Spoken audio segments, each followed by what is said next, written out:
नमस्कार मित्रों, आज हम श्री रामकृष्ण वचनामृत में जानेंगे कि पंडित और साधु में क्या अंतर है, क्या ईश्वर को जाना जा सकता है और राधा कृष्ण लीला का क्या अर्थ है और इसके अतिरिक्त ढेर सारा ज्ञान। कृपया ध्यान से सुने और श्रद्धा पूर्वक सुने। तो आइए चलते हैं श्री रामकृष्ण वचनामृत रूपी इस वट वृक्ष के तले। आज बुधवार है, भाद्रपद की कृष्णा दशमी 26 सितंबर 1883। बुधवार को भक्तों का समागम कम होता है क्योंकि सब अपने काम में लगे रहते हैं। प्राय रविवार को समय मिलने पर भक्तगण श्री रामकृष्ण के दर्शन करने आते हैं। मास्टर को स्कूल से आज 1:30 बजे छुट्टी मिल गई है। मास्टर ने आकर भूमिष्ठ होकर प्रणाम किया। श्री रामकृष्ण ने कुशल प्रश्न पूछकर नरेंद्र की बात चलाई। श्री रामकृष्ण मास्टर से, क्यों जी, क्या नरेंद्र से भेंट हुई थी? नरेंद्र ने कहा है वे अब भी काली मंदिर जाया करते हैं। जब ठीक ज्ञान हो जाएगा तब फिर से काली मंदिर में नहीं जाएंगे। कभी कभी वह यहाँ आता है, इसीलिए उसके घर वाले बहुत नाराज हैं। उस दिन यहाँ गाड़ी पर चढ़कर आया था। गाड़ी का किराया सुरेंद्र ने दिया था। इस पर नरेंद्र की बुआ सुरेंद्र के यहाँ लड़ने चली गई थी। श्री रामकृष्ण नरेंद्र की बात कहते हुए उठे। बातचीत करते हुए उत्तर पूर्व वाले बरामदे में जाकर खड़े हुए। वहाँ हाजरा, किशोरी, राखाल आदि भक्तगण हैं। तीसरे पहर का समय है। श्री रामकृष्ण, वाह, तुम तो आज खूब आ गए। क्यों, स्कूल नहीं है क्या? मास्टर, 1:30 बजे छुट्टी हो गई थी। श्री रामकृष्ण, इतनी जल्दी क्यों? मास्टर, विद्यासागर स्कूल देखने आए थे। स्कूल विद्यासागर का है, इसीलिए उनके आने पर लड़कों को आनंद मनाने के लिए छुट्टी दी जाती है। श्री रामकृष्ण, विद्यासागर सच बात क्यों नहीं कहता? सत्य बोलता रहे और पराई स्त्री को माता जाने। इन दो बातों से अगर राम ना मिले तो तुलसीदास कहते हैं, मेरी बातों को झूठ समझो। सत्यनिष्ठ रहने से ही ईश्वर मिलते हैं। विद्यासागर ने उस दिन कहा था यहाँ आने के लिए, परंतु फिर ना आया। पंडित और साधु में बड़ा अंतर है। जो केवल पंडित है उसका मन कामिनी कांचन पर है। साधु का मन श्री भगवान के पाद पद्मों में रहता है। पंडित कहता कुछ और है और करता कुछ और। साधु की बात जाने दो। जिनका मन ईश्वर के चरणार विंदों में लगा रहता है, उनके कर्म और उनकी बातें और ही होती हैं। काशी में मैंने एक नानकपंथी लड़का साधु देखा था। उसकी आयु तुम्हारे जितनी होगी। मुझे प्रेमी साधु कहता था। काशी में उनका मठ है। एक दिन मुझे वहाँ न्योता देकर ले गया। महंत को देखा जैसे एक गृहिणी। उससे मैंने पूछा, उपाय क्या है? उसने कहा, कलयुग में नारदीय भक्ति चाहिए। पाठ कर रहा था। पाठ के समाप्त होने पर कहा, जले विष्णु स्थले विष्णु विष्णु पूर्व मस्तके सर्व विष्णुमय जगत। सबके अंत में कहा, शांति शांति प्रशांति। एक दिन उसने गीता पाठ किया। हठ और दृढ़ता भी ऐसी कि विषयी आदमियों की ओर होकर न पढ़ता था। मेरी ओर होकर उसने पढ़ा। मधुर बाबू भी थे। उनकी ओर पीठ फेर कर पढ़ने लगा। उसी नानकपंथी साधु ने कहा था, उपाय है नारदीय भक्ति। मास्टर, वे साधु क्या वेदांतवादी नहीं हैं? श्री रामकृष्ण, हाँ, वे लोग वेदांतवादी हैं, परंतु भक्ति मार्ग भी मानते हैं। बात यह है कि अब कली काल में वेद मत नहीं चलता। एक ने कहा था, मैं गायत्री का पुरस्चरण करूँगा। मैंने कहा, क्यों? कली के लिए तो तंत्रोक्त मत है, क्या तंत्रोक्त मत से पुरस्चरण नहीं होता? वैदिक कर्म बड़ा कठिन है, तिस पर फिर दासत्व करना। ऐसा भी लिखा है कि 12 साल या इसी तरह कुछ दिन दासता करते रहने पर मनुष्य दास ही बन जाता है। इतने दिनों तक जिनकी दासता की, उन्हीं की सत्ता उसमें आ जाती है। उनका रज, तम, जीव हिंसा, विलास, ये सब आ जाते हैं उनकी सेवा करते हुए। केवल दासता ही नहीं, ऊपर से पेंशन भी खाता है। एक वेदांती साधु आया था, मेघ देखकर नाचता था, आंधी और पानी देखकर उसे बड़ा आनंद मिलता था। उसके ध्यान के समय अगर कोई उसके पास जाता था तो वह बहुत नाराज होता था। एक दिन मैं गया, जाने पर वह बहुत ही उकताया। वह सदा विचार करता था, ब्रह्म सत्य है, संसार मिथ्या। माया के कारण अनेक रूप दिखाई दे रहे हैं। इसी विचार से वह रोशनी के झाड़ की कलम लिए फिरता था। झाड़ की कलम से देखो तो कितने ही रंग दिख पड़ते हैं, परंतु वास्तव में रंग कोई भी नहीं है। उसी तरह ब्रह्म के सिवाय और कुछ भी नहीं है, परंतु माया और अहंकार के कारण अनेक रूप दिखाई दे रहे हैं। किसी चीज को वह एक बार से अधिक न देखता था, जिससे कहीं माया न लग जाए, आसक्ति न हो जाए। नहाते समय पक्षी को उड़ते हुए देखकर वह विचार करता था, हम दोनों एक साथ जंगल जाते थे। उसने जब यह सुना कि तालाब मुसलमानों का है, तब उसमें से जल नहीं लिया। हलधारी ने उससे व्याकरण के प्रश्न किए। वह व्याकरण जानता था। व्यंजन वर्णों की बात हुई। 3 दिन वहां ठहरा था। एक दिन गंगा जी के किनारे पर शहनाई की आवाज सुनकर उसने कहा, जिसे ब्रह्म दर्शन होता है उसे इस तरह की आवाज सुनकर समाधि हो जाती है। श्री रामकृष्ण साधुओं की बात कहते हुए परमहंस की अवस्था बतलाने लगे। वही बालक किसी चाल, मुंह पर हंसी जैसे एकदम फूट फूट कर निकल रही है। कमर में कपड़ा नहीं, दिगंबर, आंखें आनंद सागर में तैरती हुई। श्री रामकृष्ण फिर छोटे तख्त पर जा बैठे। फिर वहीं मन को मुग्ध कर देने वाली बातें होने लगी। श्री रामकृष्ण मणि से, मैंने न्यांगटा तोतापुरी से वेदांत सुना था। ब्रह्म सत्य है, संसार मिथ्या है। बाजीगर आकर कितने ही तमाशे दिखाता है। आम के पौधे में आम भी लग जाता है, परंतु ये सब तमाशा दिखाने वाला बाजीगर ही सत्य है। मणि, जीवन जैसे एक लंबी नींद है, इतना ही समझता हूं कि सब ठीक ठीक नहीं देख रहा हूं। जिस मन में से आकाश को नहीं समझता, उसी मन से संसार को देख रहा हूं ना। अतएव देखना किस तरह से ठीक होगा? श्री रामकृष्ण, एक तरह और है। आकाश को हम लोग ठीक नहीं देख रहे, जान पड़ता है वह जमीन से मिला हुआ है। अतएव आदमी सत्य कैसे देखे? भीतर विकार जो है, हाँ विकार तो है ही। देखो ना, संसारी जीव आपस में लड़ते हैं, परंतु जिस आधार पर लड़ते हैं वे बेजड़ है। लड़ाई भी कैसी, तेरा ये हो, तेरा वह हो, कितनी चिल्लाहट और कितनी गाली गलौज। जिसकी जैसी बुद्धि है उतनी ही वह सोचता है।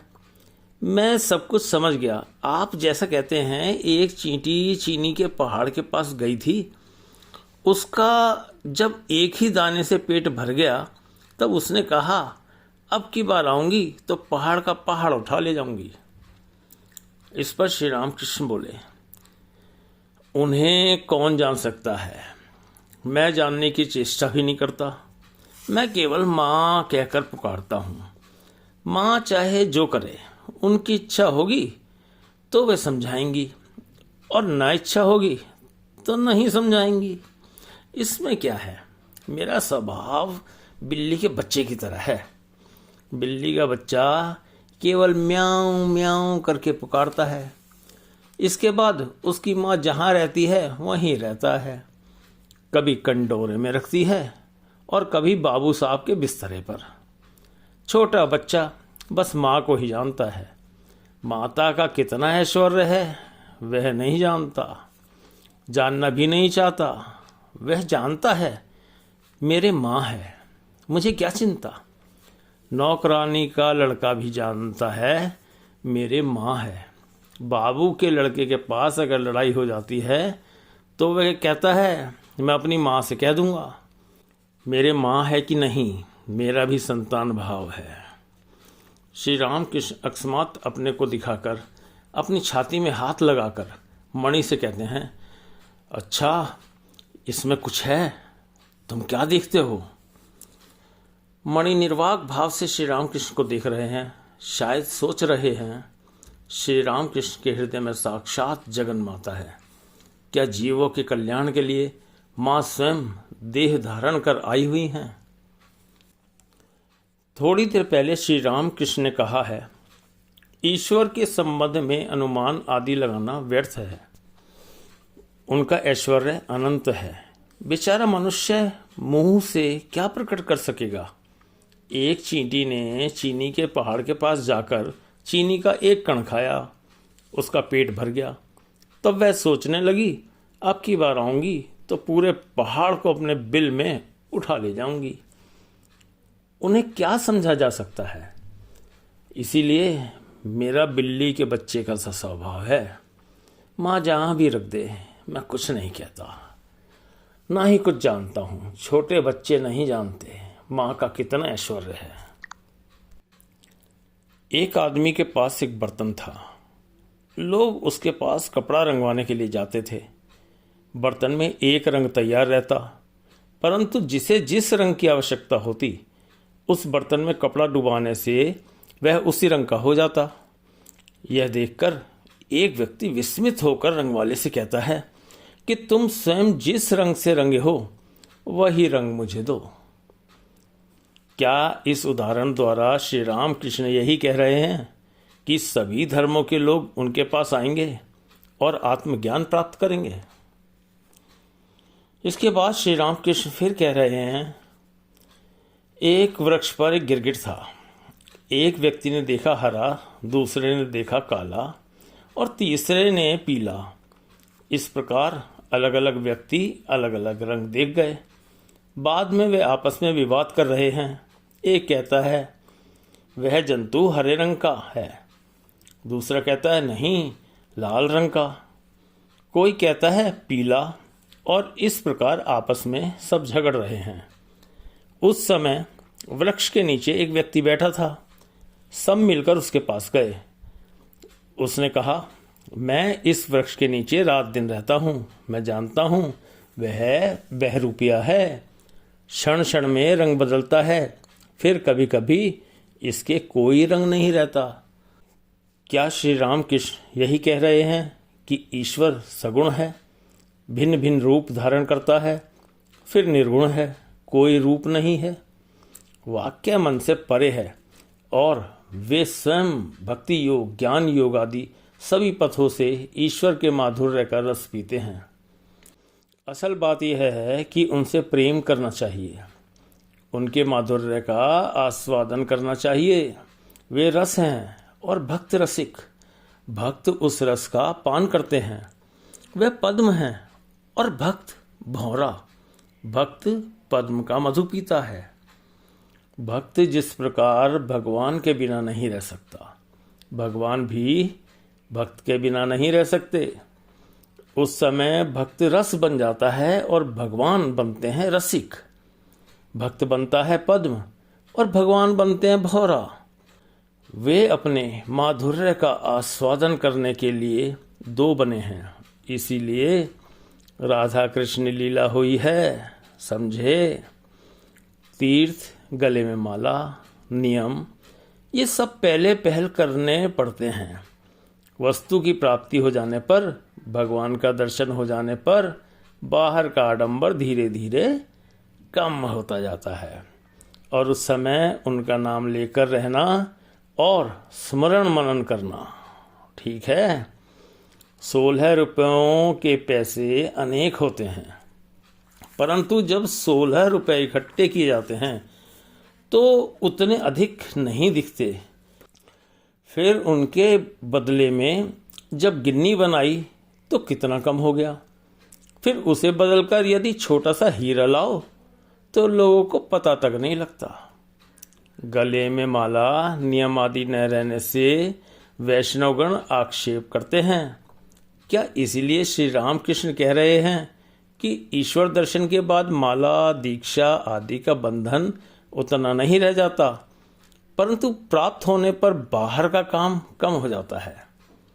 श्री रामकृष्ण कर्ता भजा संप्रदाय वाले कहते हैं कि भक्त 4 प्रकार के होते हैं, प्रवर्तक, साधक, सिद्ध और सिद्ध का सिद्ध।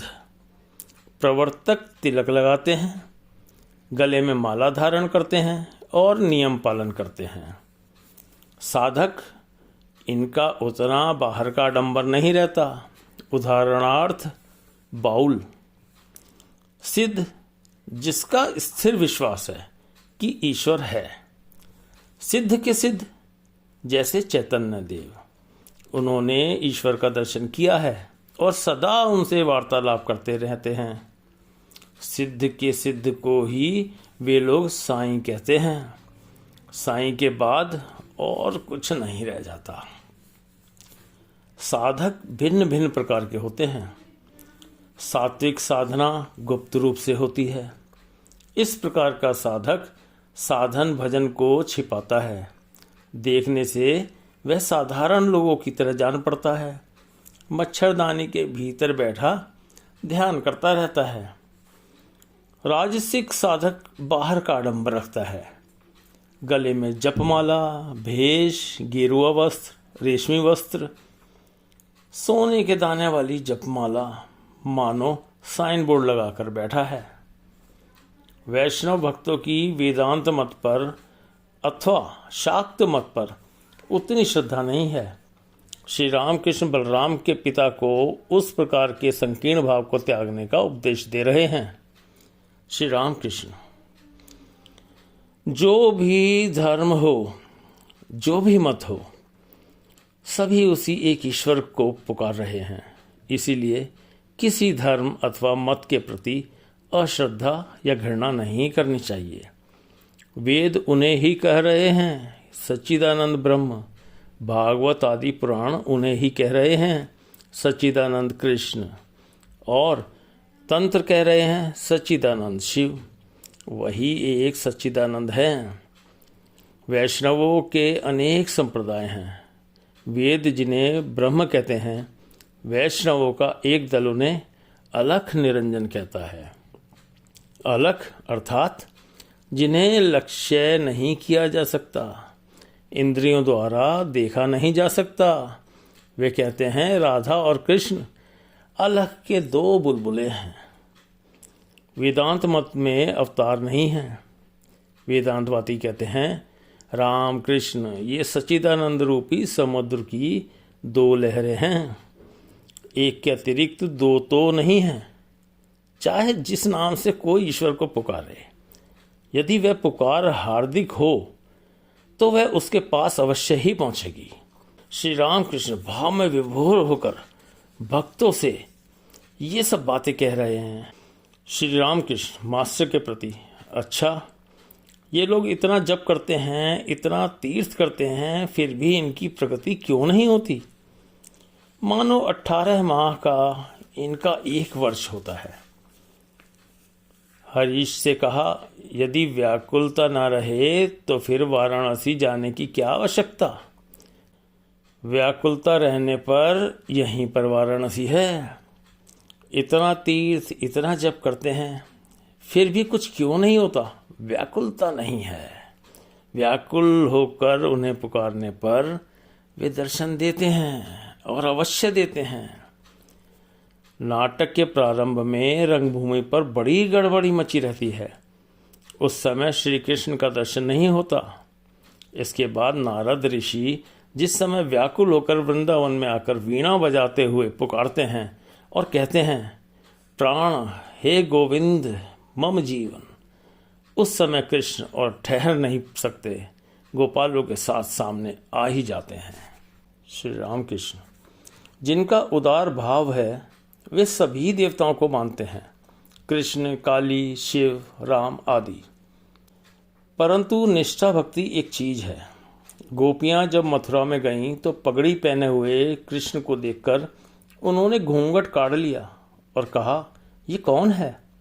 हमारे पीत वस्त्रधारी मोहन चूड़ा वाले श्री कृष्ण कहाँ हैं?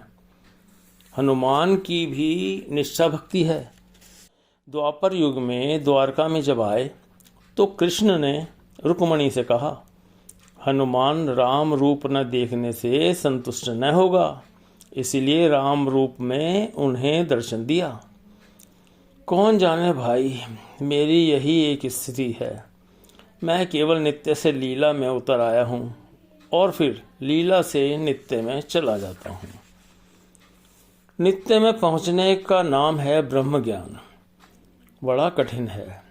विषय बुद्धि एकदम नष्ट हुए बिना कुछ नहीं होता।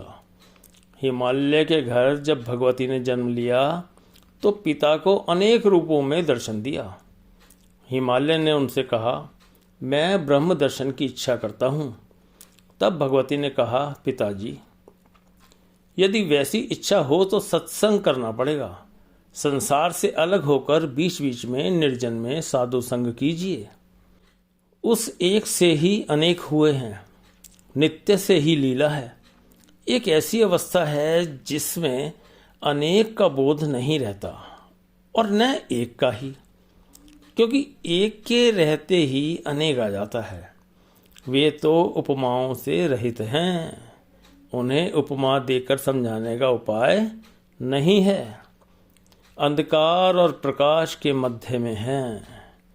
हम जिस प्रकाश को देखते हैं ब्रह्म वह प्रकाश नहीं है। ब्रह्म यह जड़ आलोक नहीं है। फिर जब वे मेरे मन की अवस्था को बदल देते हैं, जिस समय लीला में मन को उतार लाते हैं, तब देखता हूँ ईश्वर, माया, जीव जगत ये सब कुछ बने हुए हैं। फिर कभी वे दिखाते हैं कि उन्होंने इस सब जीव जगत को बनाया है, जैसे मालिक और उसका बगीचा। वे करता हैं और उन्हीं का यह सब जीव जगत है। इसी का नाम है ज्ञान। और मैं करने वाला हूँ, मैं गुरु हूँ, मैं पिता हूँ, इसी का नाम है अज्ञान। फिर मेरे हैं ये सब घर द्वार, परिवार, धन, जन आदि, इसी का नाम है अज्ञान। जब तक बुद्धि नहीं होती कि ईश्वर तुम ही करता हो, तब तक बारंबार लौटकर आना ही होगा, बारंबार जन्म लेना पड़ेगा। फिर जब यह ज्ञान हो जाएगा कि तुम ही करता हो, तब जन्म नहीं होगा। जब तक तू ही ना करोगे, तब तक छुटकारा नहीं। आना जाना पुनर्जन्म होगा ही, मुक्ति ना होगी। और मेरा मेरा कहने से भी क्या होगा। बाबू का मुनीम कहता है, यह हमारा बगीचा है, हमारी खाट, हमारी कुर्सी है। परंतु बाबू जब उसे नौकरी से निकाल देते हैं तो अपनी आम की लकड़ी की छोटी सी संदूकची तक ले जाने का उसे अधिकार नहीं रहता। मैं और मेरा ने सत्य को छिपा रखा है, जानने नहीं देता। अद्वैत का ज्ञान हुए बिना चैतन्य का दर्शन नहीं होता। चैतन्य का दर्शन होने पर तब नित्यानंद होता है। परमहंस स्थिति में यही नित्यानंद है। वेदांत मत में अवतार नहीं है। इस मत में चैतन्य देव अद्वैत के एक बुलबुला हैं। चैतन्य का दर्शन कैसा? दिया सलाई जलाने से कमरे में जिस प्रकार एकाएक रोशनी हो जाती है। भक्ति मत में अवतार मानते हैं। कर्ता भजा संप्रदाय की एक स्त्री मेरी स्थिति को देखकर कह गई, बाबा, भीतर वस्तु प्राप्ति हुई है, उतना नाचना कूदना नहीं। अंगूर के फल को रुई पर यत्न से रखना होता है। पेट में बच्चा होने पर सास अपनी बहू का धीरे धीरे काम बंद करा देती है। भगवान के दर्शन का लक्षण है धीरे धीरे कर्म त्याग होना। मेरे खाते समय वह कहती थी, बाबा, तुम खा रहे हो या किसी को खिला रहे हो? इस अहम ज्ञान ने ही आवरण बना कर रखा है। नरेंद्र ने कहा था, यह मैं जितना जाएगा उनका मैं उतना ही आएगा। केदार कहता है, घड़े के भीतर जितनी ही मिट्टी अधिक रहेगी, अंदर उतना ही जल कम रहेगा। कृष्ण ने अर्जुन से कहा था, भाई, अष्ट सिद्धियों में से एक भी सिद्धि के रहते तक तुम मुझे ना पाओगे। उससे छोटी सी शक्ति अवश्य मिल जाती है, पर बस केवल उतना ही। कुटिका सिद्धि, झाड़ फूंक, दवा देना इत्यादि से लोगों का कुछ थोड़ा बहुत उपकार भर हो जाता है। क्यों, है ना यही? इसीलिए माँ से केवल शुद्ध भक्ति मांगी थी, सिद्धि नहीं मांगी थी। उनके चरण कमलों में भक्ति ही सार है, शेष सब मिथ्या। मणिमलिक। तुलसीदास की एक और बात, स्पर्श मणि से लगते ही अष्ट धातु सोना बन जाती है। उसी प्रकार सभी जातियां चमार चांडाल तक हरि नाम लेने पर शुद्ध हो जाती हैं। और वैसे तो बिना हरि नाम 4 जात चमार। इस पर श्री रामकृष्ण बोले, जिस चमड़े की खाल छोनी भी नहीं चाहिए, उसी को पका लेने के बाद फिर देव मंदिर में भी ले जाते हैं। ईश्वर के नाम से मनुष्य पवित्र होता है, इसलिए नाम संकीर्तन का अभ्यास करना चाहिए। मैंने यदु मलिक की माँ से कहा था, जब मृत्यु आएगी तब यही संसार की चिंता होगी। परिवार, लड़के लड़कियों की चिंता, मृत्यु पत्र की चिंता, यही सब चिंताएं आएंगी। भगवान की चिंता ना आएगी। उपाय है उनके नाम का जप करना, नाम कीर्तन का अभ्यास करना। यदि अभ्यास रहा तो मृत्यु के समय में उन्हीं का नाम मुंह में आएगा। बिल्ली के पकड़ने पर चिड़िया की च्यां च्यां बोली ही निकलेगी। उस समय वह राम राम हरे कृष्ण ना बोलेगी। मृत्यु समय के लिए तैयार होना अच्छा है। अंतिम दिनों में निर्जन में जाकर केवल ईश्वर का चिंतन तथा उनका नाम जपना। हाथी को नहलाकर यदि हाथी खाने में ले जाया जाए तो फिर वह अपनी देह में मिट्टी कीचड़ नहीं लगा सकता। एकांत में उनका चिंतन और नाम स्मरण करने के लिए क्यों कहता हूँ? संसार में रात दिन रहने पर अशांति होती है। देखो ना, 1 गज जमीन के लिए भाई भाई में मारकाट होती है। सिखों का कहना है कि जमीन, स्त्री और धन, इन्हीं तीनों के लिए इतनी गड़बड़ और अशांति होती है। तुम लोग संसार में हो तो इसमें भय क्या है? राम ने जब संसार छोड़ने की बात कही तो दशरथ चिंतित होकर वशिष्ठ की शरण में गए। वशिष्ठ ने राम से कहा, राम, तुम क्यों संसार छोड़ोगे? मेरे साथ विचार करो। क्या संसार ईश्वर से अलग है? क्या छोड़ोगे और क्या ग्रहण करोगे? उनके अतिरिक्त और कुछ नहीं है। वे ईश्वर, माया, जीव जगत सभी रूप में प्रकट हो रहे हैं। तभी एक भक्त बोला, बड़ा कठिन है। श्री रामकृष्ण, साधना के समय यह संसार धोखे की टट्टी है। फिर ज्ञान प्राप्त करने के बाद, उनके दर्शन करने के बाद, वही संसार आनंद की कुटिया है। उनके दर्शन होने पर सभी संदेह मिट जाते हैं। उस समय अनुकूल हवा बहती है। अनुकूल हवा बहने पर जिस प्रकार नाव का मांझी पाल उठाकर पतवार पकड़कर बैठा रहता है और तमाकू पीता है, उसी प्रकार भक्त निश्चिंत हो जाता है। शेष क्रमशः। हमारे चैनल को सब्सक्राइब अगर नहीं किया तो ज़रूर करें, वह इस वीडियो को जिन लोगों तक आपको लगे पहुंचना चाहिए उन तक ज़रूर पहुंचाएं। मिलते हैं जल्दी। धन्यवाद।